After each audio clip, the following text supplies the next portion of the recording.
তেসরা মার্চ 2026 গতকাল সন্ধ্যায় ক্ষুদিরাম কলোনির প্রগতি সংঘ ময়দানে 21 নম্বর ওয়ার্ডের পৌর প্রতিনিধি অঞ্জনা রক্ষিতের উদ্যোগে আয়োজিত বসন্ত উৎসব 2026 অত্যন্ত উদ্দীপনার সাথে সম্পন্ন হলো।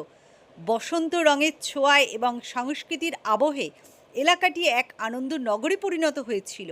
সমগ্র অনুষ্ঠানটির মূল কাণ্ডারি ও ব্যবস্থাপনার দায়িত্বে ছিলেন 21 নম্বর ওয়ার্ড কমিটির সচিব প্রণব দে। তার সুশৃঙ্খল পরিকল্পনা এবং নিরলস তদারকিতে কয়েক হাজার মানুষের উপস্থিতিতেও অনুষ্ঠানটি অত্যন্ত শান্তিপূর্ণ ও সার্থকভাবে পরিচালিত হয়েছে। এলাকার সাধারণ মানুষের মতে প্রণব দে যেভাবে অনুষ্ঠানটির প্রতিটি খুঁটিনাটি বিষয় সামলেছেন তা সত্যি প্রশংসনীয়। এটা তো প্রতি বছর আমরা ওয়ার্ডের পক্ষ থেকে করে থাকি, এবছরও আমরা করছি। দোল রঙের মাধ্যমে মানুষকে সৌভাতৃত্বে বার্তা দেওয়ার জন্য এটা আমাদের আজকে করা। হোলির শুভেচ্ছা দেবো, আবির খেলুন, রং খেলুন, আপনার আনন্দ যাতে কারণ নিরানন্দের কারণ না হয় সেটা দেখবেন। আর রঙের উৎসব, সৌভাতৃত্বের উৎসব আমাদের মধ্যে আরো খুশির আমেজ নিয়ে আসুক, আর মানুষে মানুষের বিভেদটা যাতে কমে, এটাই আমাদের বার্তা থাকবে। প্রেরণার কিছু নেই, আমরা মানুষকে সঙ্গে নিয়ে চলতে চাই। মানুষ আনন্দ থাকলে আমরা আনন্দ পাই।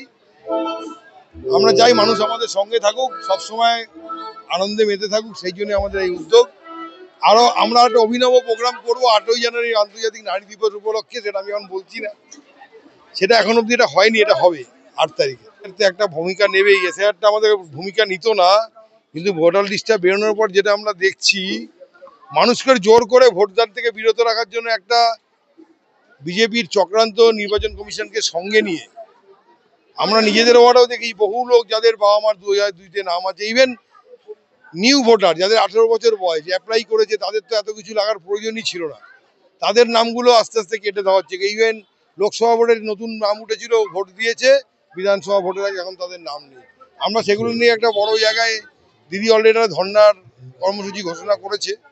আমরা নতুন করে এই নিয়ে আবার রাস্তায় নামবো। অবশ্যই সবুজ রঙের খেলা হবে, আর গতবার যা আমরা আসন পেয়েছিলাম তার থেকে আরো বেশি আসন নিয়ে আমরা ক্ষমতা আসবো। ওর বিজেপিতে জয়েন করা ছাড়া কোনো গতি ছিল না। সন্তু পান নিজে যেভাবে দালালি করছিল, কিছু গতি মিডিয়া সাংবাদিকতা এই পেশাটাকে একটা নক্কার জন্য জায়গায় নামিয়ে নিয়ে এসছে। মানুষ সাংবাদিকদের সমীহর চোখে দেখতো, কিন্তু আজকে এদের মতো কয়েকজনের জন্য পুরো সাংবাদিক পেশাটা বদনাম হয়ে যাচ্ছে। আর সন্তু পানের এছাড়া কোনো গতি ছিল না, কারণ এসআইআর ওকেও লাইনে দাঁড় করে দিয়েছিল।